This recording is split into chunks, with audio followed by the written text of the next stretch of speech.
Put the handcuffs on her. Right now. The command cracked through the morning air with such certainty that conversations outside the glass tower died instantly. Hundreds of employees slowed their steps. Coffee cups stopped halfway to waiting lips. Phone cameras quietly rose. At exactly 8:12 a.m., beneath the polished steel letters spelling Carter Global Holdings, a black woman in a plain charcoal t-shirt, dark jeans, and white sneakers stood perfectly still while two officers closed in around her. The white property manager, Daniel Whitmore, folded his arms with a smug smile that suggested the outcome had already been decided. "You don't belong here," he declared loudly enough for everyone gathering near the entrance to hear. "People like you don't just walk into executive headquarters." The woman didn't answer. She simply looked toward the revolving glass doors as though she had crossed them 1,000 times before. Her silence irritated Daniel more than any argument could have. "She's been pretending to own the place," he continued, pointing a finger at her. "She refused to leave after multiple warnings. We have witnesses." A few bystanders exchanged uncertain glances. Others accepted the explanation without question. It was easier to believe the confident man in an expensive suit than the calm woman dressed like an ordinary visitor. "Before we continue, where are you watching from? Drop your city or country in the comments below. And if you believe in dignity and justice, hit like and subscribe." These stories spark change, and we're glad you're here. Now, back to Naomi Carter. Naomi Carter never reached for her phone. She never raised her voice. She didn't protest when one officer gently but firmly instructed her to turn around. The cold click of steel echoed across the plaza as the handcuffs locked around her wrists. Several employees gasped. One young intern instinctively whispered, "This feels wrong." His supervisor quickly pulled him back, warning him not to interfere with police business. Daniel straightened his jacket, satisfied that control had been restored. "Corporate security has dealt with enough scammers," he said. "She picked the wrong building." Today, Naomi slowly lifted her eyes toward him. There was no anger in them, only disappointment. It was the expression of someone who had seen this scene before. Different faces, different city, same assumptions. Near the security desk, a newly hired receptionist named Emily Brooks stared at the visitor log glowing on her monitor. The name displayed on the screen matched the woman now standing in handcuffs outside. Emily blinked twice, convinced she had misread it.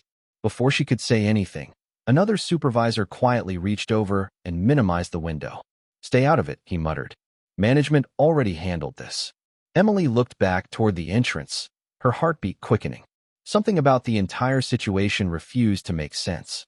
Outside, more employees gathered behind the police tape forming around the front steps. Some recorded, some whispered, some simply watched. Daniel smiled toward the officers. "Take her away," he said confidently. "She's trespassing." Naomi finally spoke, her voice so calm that several people leaned closer just to hear it. "No," she said softly. "I'm exactly where I belong." The crowd saw a woman in handcuffs. They had no idea they were looking at the person whose signature approved every major decision inside the 40-story headquarters rising above them. Naomi Carter, 43 years old, founder and CEO of Carter Global Holdings, could have arrived in a chauffeured limousine with a security detail, 3 executive assistants, and a calendar booked 6 months ahead. Instead, she had chosen an ordinary Tuesday morning, a faded canvas backpack, comfortable sneakers, and clothes that blended into the stream of office workers pouring through downtown. None of it was an accident. 3 weeks earlier, an anonymous complaint had landed directly on Naomi's desk. It wasn't about profits. It wasn't about fraud. It wasn't about competition.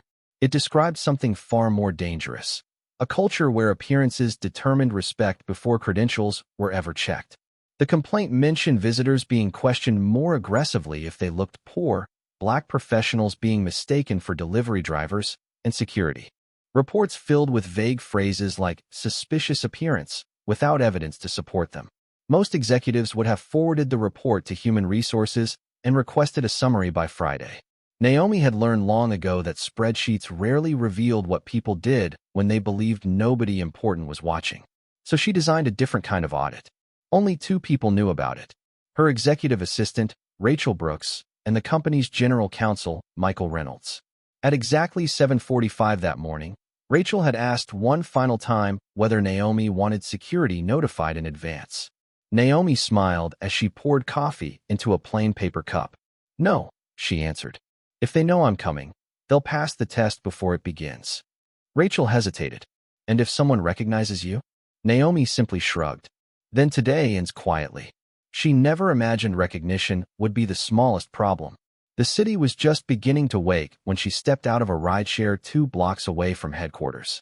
She intentionally walked the remaining distance alone, passing employees who hurried by without noticing the woman responsible for more than 12,000 jobs across the country. She liked those moments. They reminded her why she had built the company in the first place. At 26, she had rented a tiny office above an abandoned hardware store with borrowed furniture and one secondhand laptop. Clients walked past her receptionist asking to speak with the real owner. Investors addressed questions to her white accountant while she sat beside him wearing the title of founder.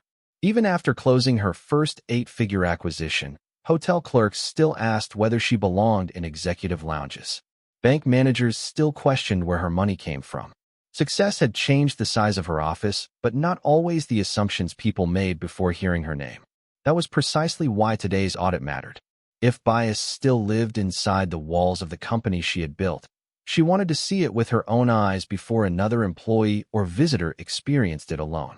As Naomi approached the front entrance that morning, she noticed Daniel Whitmore, speaking with 2 security officers near the revolving doors. He glanced toward her for less than 2 seconds before looking away, yet something in that brief expression carried instant judgment. It was the kind of look she recognized immediately, not curiosity, not caution, but conclusion. Long before anyone asked for identification, long before anyone opened a visitor log, someone had already decided exactly who she was supposed to be. And within the next 15 minutes, that silent assumption would transform an ordinary corporate audit into the biggest leadership crisis Carter Global Holdings had ever faced. The officers had expected resistance. Instead, Naomi Carter stood motionless with her hands secured behind her back, forcing everyone else to fill the silence with their own assumptions. That silence spread across the plaza like a slow-moving storm. Employees whispered behind security barriers. Delivery drivers paused beside their trucks. Office workers from neighboring buildings drifted closer, sensing that something unusual was unfolding outside one of the city's most influential corporations. Daniel Whitmore welcomed the growing audience. Public embarrassment, he believed, would discourage anyone else from trying the same stunt. She's been claiming this building belongs to her, he announced with exaggerated confidence. We've seen people like this before. Fake confidence, fake stories, fake authority. His words landed exactly where he intended. Several spectators nodded. A middle-aged businessman wearing an expensive navy suit laughed quietly before speaking loud enough for those nearby to hear. A CEO, he scoffed. I've worked with executives for 30 years. They don't show up looking like that. A few people chuckled. Others remained silent. Naomi slowly turned toward the man. She didn't challenge him. She didn't defend herself. She simply studied his face for a brief moment, almost as though committing another familiar expression to memory. Across the entrance lobby, Emily Brooks could no longer ignore what she had seen on her monitor. The executive access system still displayed Naomi Carter's profile with the highest level of clearance. Available inside the company. Every internal authorization box glowed green. Every security credential matched. There was no warning, no restriction, no indication that the woman outside had violated any company policy. Emily swallowed hard before approaching Daniel carefully. Sir, she whispered. I think we should verify her identity one more time. Daniel barely looked at her. I already verified everything that matters. Emily hesitated. But the executive database. Daniel cut her off immediately. Close the screen and mind your own job. His voice wasn't loud, but it carried enough authority to stop her where she stood. Nearby, Senior Security Supervisor Mark Ellis folded his arms. Daniel's right, he added. These scammers know how to manipulate systems. Emily looked from one supervisor to the other, then back toward Naomi.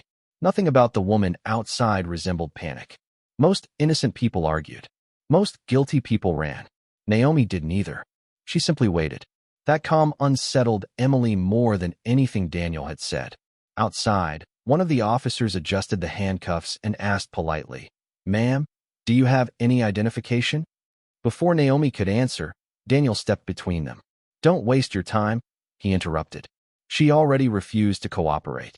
Naomi finally spoke. "Actually," she replied evenly, "no one has asked for my identification." The younger officer blinked. He looked toward Daniel, uncertain. Daniel answered before the officer could speak again. "She keeps changing her story. She's trying to confuse everyone." Another officer shifted uncomfortably. The facts no longer fit together as neatly as they had 5 minutes earlier. Around the edge of the crowd, phones continued recording. One woman quietly muttered, "Something isn't right." A courier standing beside her nodded. "Look at her," he whispered. "If she were pretending, she'd be screaming by now." Daniel sensed the mood beginning to shift, and he immediately raised his voice again. "Call the precinct," he ordered. "Tell them we need a supervising officer here immediately." This woman attempted to infiltrate a corporate headquarters under false pretenses. "One patrol." Officer reached for his radio without hesitation. Naomi closed her eyes for only a second before opening them again. The expression on her face wasn't fear. It was recognition. She had watched small assumptions grow into larger accusations before. She knew how quickly confidence without evidence could become authority without accountability. Above them, sunlight reflected from the mirrored glass covering Carter Global Holdings, casting bright streaks across the plaza. The building stood silent behind the growing chaos, almost like a witness waiting patiently for the truth to catch up with every decision that had just been made. For the first time since the handcuffs clicked shut, the certainty surrounding Daniel Whitmore began to crack. It wasn't because anyone had challenged his authority. It was because tiny details refused to stay buried. Emily Brooks stepped away from the reception desk, pretending to organize visitor badges while her eyes remained fixed on Naomi Carter through the towering glass windows. She checked the executive database one final time. The profile was still there. Chairman and Chief Executive Officer. Unlimited building access. Founder status. Emergency executive override. There was no possibility of a clerical mistake. Every digital record confirmed the same impossible truth. Emily looked toward Daniel again. "Sir, please. We have to stop this before it goes any further." Daniel barely turned his head. "Didn't I already tell you to stay out of this?" His irritation had replaced confidence. He no longer wanted facts. He wanted obedience. Emily lowered her voice. "If the system is correct." Daniel interrupted sharply. "The system isn't standing outside in handcuffs. I am, and I know exactly what I'm looking at." Those words echoed farther than he intended. Several nearby employees exchanged uncomfortable glances. They had trusted Daniel's certainty a few minutes earlier. Now it sounded less like experience and more like pride refusing to retreat. Just beyond the police tape, a delivery driver named Luis Hernandez watched quietly while balancing 2 large shipping boxes against his truck. He had visited Carter Global Holdings almost every morning for 4 years. He recognized executives by face, security guards by name, and reception staff by routine. Something about the woman standing calmly in handcuffs bothered him. "Officer," he called carefully, avoiding confrontation. "May I ask something?" One of the younger officers stepped closer. "Go ahead." Luis nodded toward Naomi. "Does she seem dangerous to you?" The officer hesitated. "That's not my decision." "I understand," Luis replied. "But I've delivered here long enough to know people who lie usually keep talking." She's barely said 10 words. The officer glanced back toward Naomi without answering. Nearby, another witness had already begun live streaming the incident. Comments flooded across the screen faster than anyone could read them. Some supported the police. Others questioned why no identification had been verified before the arrest. Every passing second pulled more eyes toward the scene. Inside the building, an IT technician named Aaron Mitchell received an automated alert unlike anything he had seen before. The executive access system had registered an active credential belonging to Naomi Carter, while security simultaneously logged an unauthorized trespassing incident under the same identity. The contradiction triggered an internal compliance notification. Aaron frowned. Systems were designed to prevent impossible events. Yet impossible was exactly what appeared on his monitor. He immediately called the security office. No answer. He tried Daniel's direct extension. Busy. Without another option, Aaron forwarded the alert to corporate compliance, unaware that the notification had also reached the office of general counsel. Outside, the atmosphere shifted again. The younger officer quietly approached Naomi. His voice carried genuine uncertainty this time. "Ma'am, is there anyone we should contact for you?" Naomi looked directly into his eyes. "Yes," she answered softly, "but not because I need help." She paused just long enough for everyone nearby to hear the next sentence. "Because everyone here deserves to know exactly what happens when assumptions become policy." The officer swallowed hard. Before he could respond, the radio, clipped to another officer's shoulder, suddenly crackled to life. The dispatcher spoke with unusual urgency. "Supervisor en route. Remain on scene. Additional command staff has been notified." Daniel smiled, convinced reinforcement meant validation. Emily felt the opposite. Somewhere inside the building, invisible processes had already begun moving. No sirens announced them. No cameras captured them. But the first domino had fallen, and neither Daniel nor anyone standing beside him realized that the investigation was no longer centered on the woman wearing handcuffs. It had quietly shifted toward everyone who had placed them there. The radio transmission changed everything, although almost nobody standing outside Carter Global Holdings understood it yet. Daniel Whitmore heard only one message: supervisors were coming, which meant someone higher up would surely validate every decision he had made. Naomi Carter heard something entirely different. She recognized the subtle shift in tone that always came when an ordinary incident was no longer considered ordinary. She lowered her eyes for a brief moment, feeling the weight of the steel cuffs around her wrists. The cold metal awakened a memory she had spent years refusing to let define her. 20 years earlier, before Carter Global Holdings existed, Naomi had been standing in the lobby of a luxury hotel waiting for an investor who had flown across the country to hear her first business proposal. She remembered the concierge asking whether she was delivering packages. She remembered another guest requesting that security keep an eye on her. She remembered how nobody asked her name before deciding who she must be. That afternoon she had walked out humiliated, promising herself that if she ever built something extraordinary, she would create a workplace where dignity arrived before titles. The memory disappeared as quickly as it had come. Naomi opened her eyes again and returned to the present. Nothing had truly changed. Only the address was different. A young officer standing beside her noticed the quiet sadness crossing her face. "Ma'am," he said carefully, "are the handcuffs too tight?" Naomi shook her head. "No." He hesitated before asking another question. "Then why are you smiling?" She answered without looking at him. "Because today isn't revealing who I am." She paused. "It's revealing who everyone else chooses to be when they think no one important is watching." The words settled heavily between them. The officer instinctively looked toward Daniel, who was now speaking confidently with another patrol unit that had just arrived. "Everything is under control," Daniel insisted. "This woman fabricated an entire story about owning the company. We've already handled it." But the younger officer was no longer certain. He replayed every minute in his mind. No identification had ever been requested. No executive office had been contacted. No one had verified the visitor log after the first accusation. Every step had been built upon the previous assumption. Nearby, Emily Brooks could no longer remain silent. She walked towards Sergeant Kevin Ross, the ranking officer currently on scene. "Sergeant," she whispered urgently, "there's something you need to know." Kevin listened while Emily explained what she had seen inside the executive database. His expression changed immediately. "Are you absolutely certain?" Emily nodded. "I checked 3 times. Kevin looked through the glass toward the reception area, then back at Naomi, standing calmly outside. Training told him never to ignore conflicting evidence.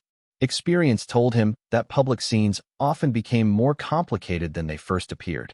Before he could approach Naomi, Daniel stepped directly into his path. "Sergeant, don't let employees confuse you. She's manipulating people." Kevin frowned. "Did anyone verify her identification?" Daniel answered too quickly. "There wasn't any reason to." The sergeant's eyes narrowed. "There is always a reason." Around them, more company employees had gathered behind the entrance. The whispers had changed. Minutes earlier, people had been discussing a trespasser. Now they were questioning the process itself. Why hadn't anyone simply checked? Why had assumptions replaced procedure? Above the entrance, the giant digital display welcomed employees to another business day with the words: integrity, leadership, respect. Naomi slowly looked up at the glowing slogan before quietly returning her gaze to the officers. The irony was impossible to ignore. At that exact moment, Nearly 10 miles away, a black SUV carrying Carter Global Holdings General Counsel accelerated through downtown traffic after receiving an emergency compliance alert marked with the company's highest executive priority. Inside the vehicle, Michael Reynolds read one sentence on his secure tablet, and every trace of color disappeared from his face. "My God," he whispered. "They actually handcuffed her." Michael Reynolds had spent 12 years protecting Carter Global Holdings from lawsuits, hostile acquisitions, and regulatory investigations. Never once had he imagined the greatest legal crisis in the company's history would begin outside its own front door. His SUV cut through downtown traffic as his phone vibrated with a Priority 1 compliance notification. The message was short but impossible to ignore. Executive identity conflict. Potential wrongful detention on company property. Immediate legal response required. Michael looked toward the driver. "Don't stop until we're there," he said quietly. "Every second matters now." Outside headquarters, Sergeant Kevin Ross slowly approached Naomi Carter. The noise surrounding the plaza had faded into a low murmur. Hundreds of people remained, but uncertainty had replaced confidence. Kevin stopped a few feet away. "Ma'am," he said carefully, "if what our employee just told me is true, why haven't you simply told everyone who you are?" Naomi looked toward the towering glass headquarters. "Because if I had introduced myself in the first minute," she answered softly, "everyone would have changed their behavior." She slowly lifted her restrained hands. The incident would have ended. After a brief pause, she continued, "But the culture behind it would still exist tomorrow." Kevin said nothing. He understood exactly what she meant. This was no longer just an arrest. It had become evidence of how assumptions could replace procedure. Across the plaza, Daniel Whitmore watched the conversation with growing frustration. He stepped forward. Before Kevin could respond, "Sergeant, she's manipulating the situation," he insisted. Kevin turned toward him. "Did anyone contact executive administration?" "No." "Did anyone verify her government-issued identification?" "There wasn't any reason." "Did anyone confirm her status with corporate security?" Daniel folded his arms. "I made a judgment call." Kevin held his gaze. "And that's precisely what concerns me." The words landed harder than Daniel expected. For the first time that morning, someone in authority was questioning his decisions instead of defending them. Naomi then looked toward one of the younger officers. "Officer," she asked politely, "may I make one phone call?" Kevin nodded. The officer carefully unlocked Naomi's phone while leaving the handcuffs in place. Naomi selected one contact. Rachel Brooks answered immediately. "Rachel." "Yes, Miss Carter." Naomi spoke calmly. "Activate Executive Protocol 7. "Understood," Rachel replied without hesitation. The call ended. Daniel let out a quiet laugh. "Executive Protocol?" he muttered. "Sure."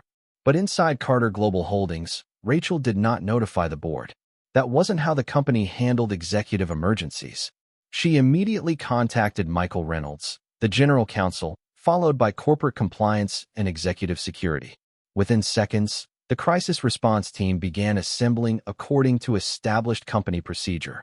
Compliance instructed IT to preserve every access log and surveillance recording connected to the incident.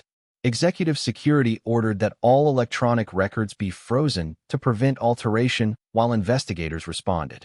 Human Resources was informed only that a Priority 1 executive incident required immediate support.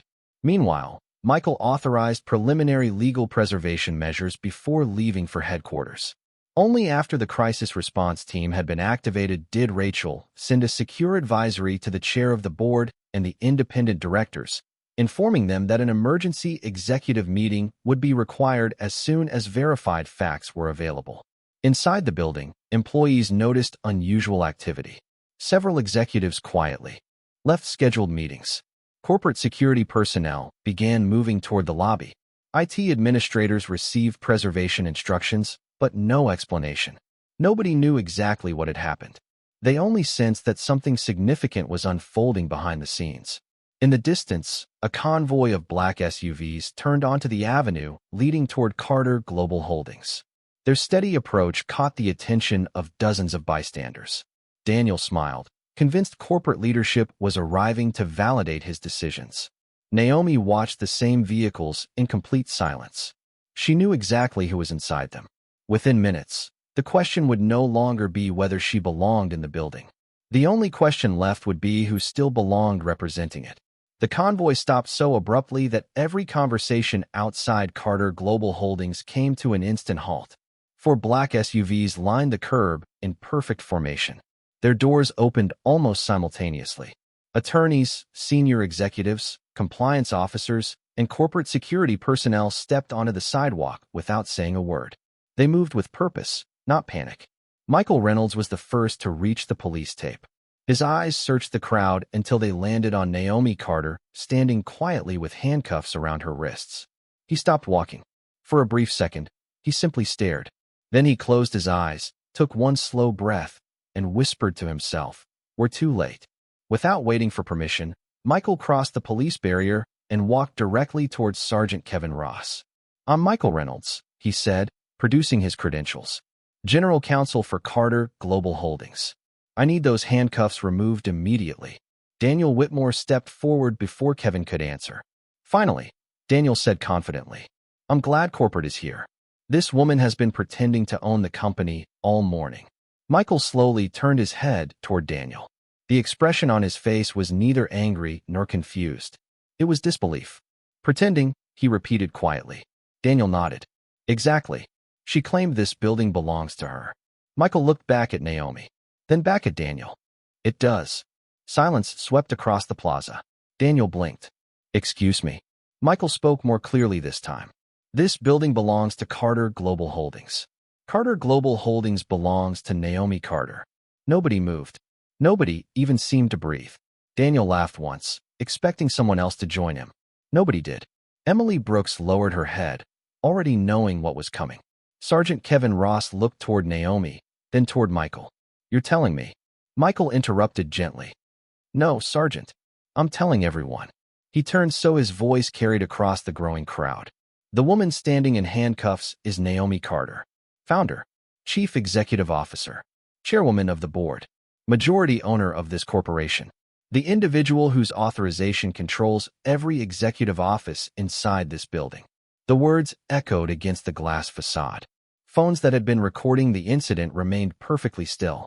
Employees stared at Naomi with expressions that shifted from curiosity to shock.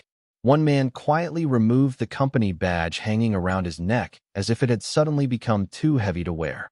Daniel's face lost every trace of color. "That's impossible," he whispered. Michael answered without raising his voice. "No.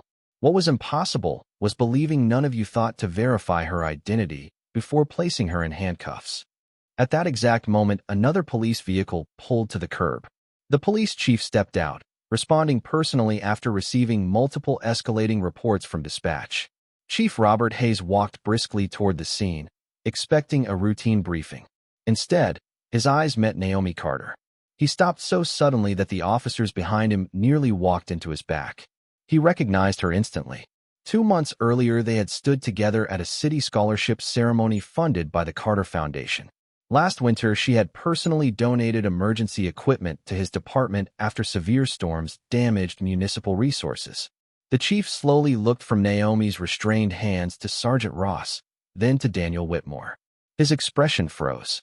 Every officer on scene immediately recognized the look. It was the face of a commander realizing something had gone catastrophically wrong.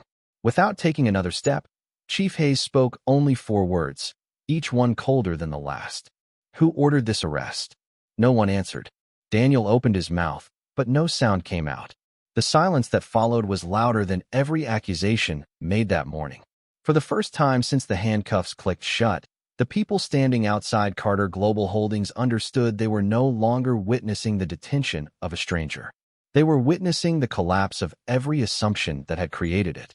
Chief Robert Hayes did not raise his voice. He didn't need to. The silence surrounding him carried far more authority than shouting ever could. He walked directly toward Naomi Carter, stopping only inches away from the handcuffs that still circled her wrists. For a brief moment, he looked at the steel restraints without speaking. Then he turned to the nearest officer. "Remove them. Now." The key slid into the lock with a soft metallic click. The cuffs opened, and Naomi slowly lowered her hands, rubbing the faint red marks left around her wrists. She showed no anger, no satisfaction, only quiet composure. Chief Hayes faced her squarely. "Ms. Carter," he said with visible regret. On behalf of this department, I sincerely apologize for what happened here today. Naomi gave a small nod. Thank you, Chief. There was no speech, no dramatic confrontation. Her restraint somehow made the apology feel even heavier. Behind them, Daniel Whitmore finally found his voice. Chief, there has to be some misunderstanding. Hayes looked at him without expression. There was. He paused. It happened the moment procedure gave way to assumption. Michael Reynolds stepped forward holding a tablet displaying the preserved security logs, executive access records, and surveillance timestamps.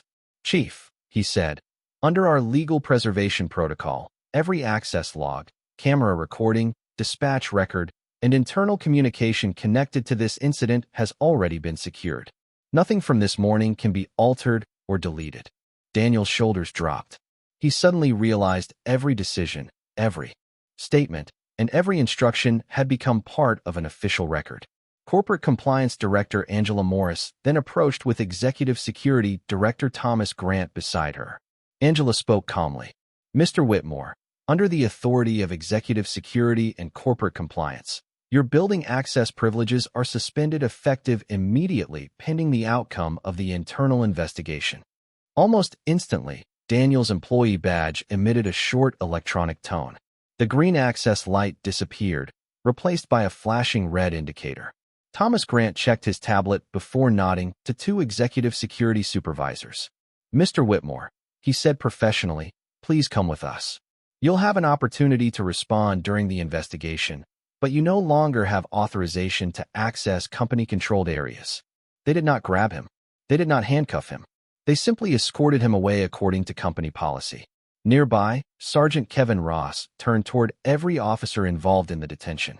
No one leaves until internal affairs and my supervising lieutenant complete preliminary interviews.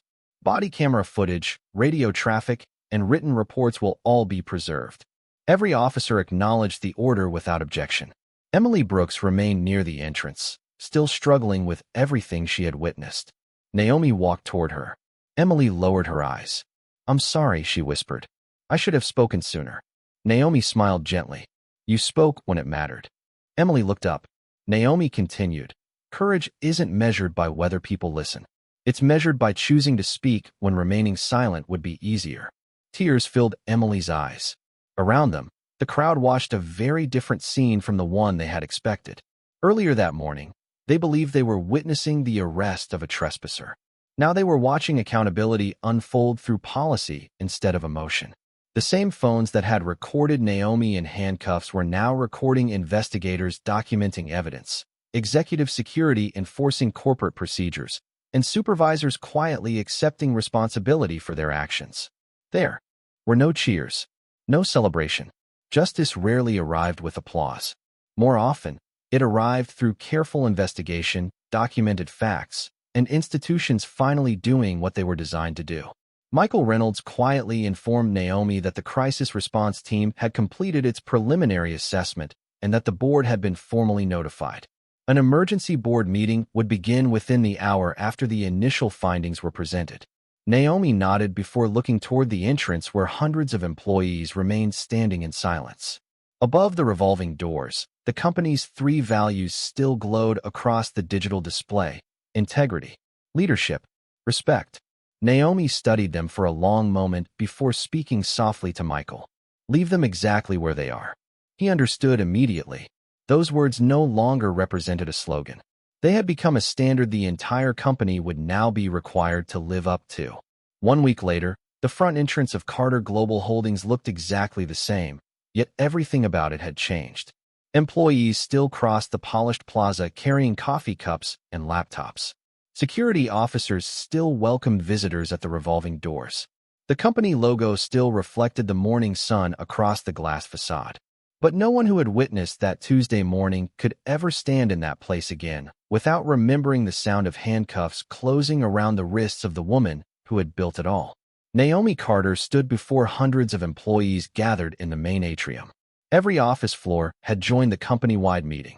Others watched through a live broadcast from regional headquarters across the country.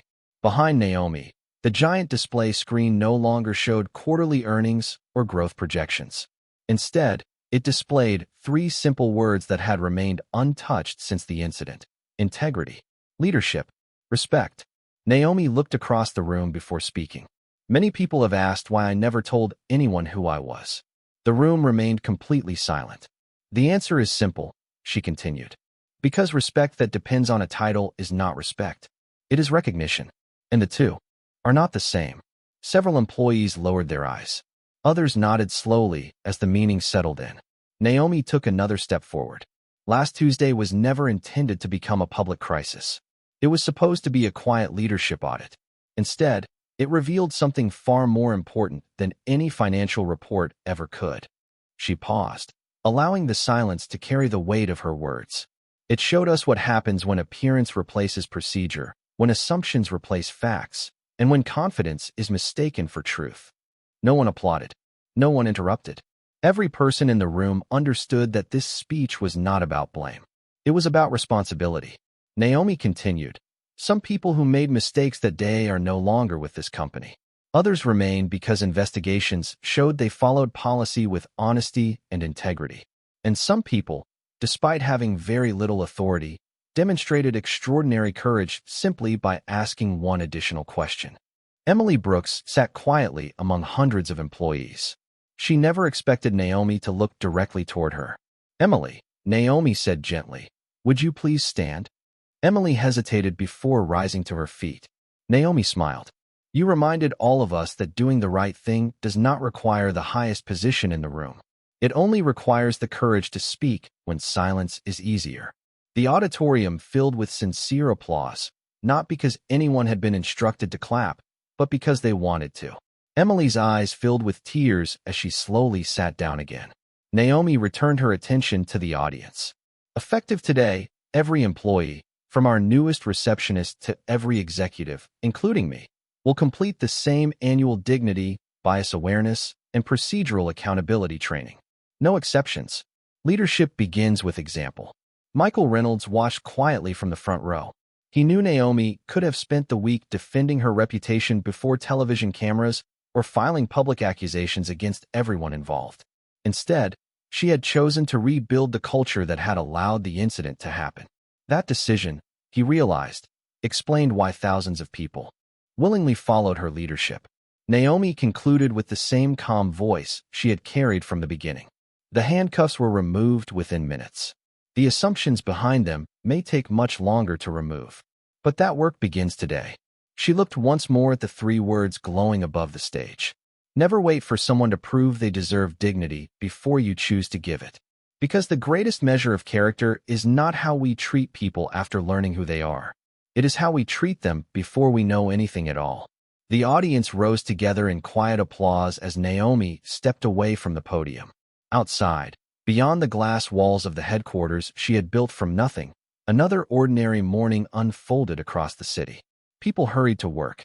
Traffic moved through busy intersections. Life continued. Yet inside Carter Global Holdings, one lesson would remain long after headlines faded. Power can command attention. Wealth can purchase influence. Titles can open doors. But true leadership is revealed in the moments when no one believes you have any of those things, and you still choose dignity over anger, truth over pride, and justice over revenge.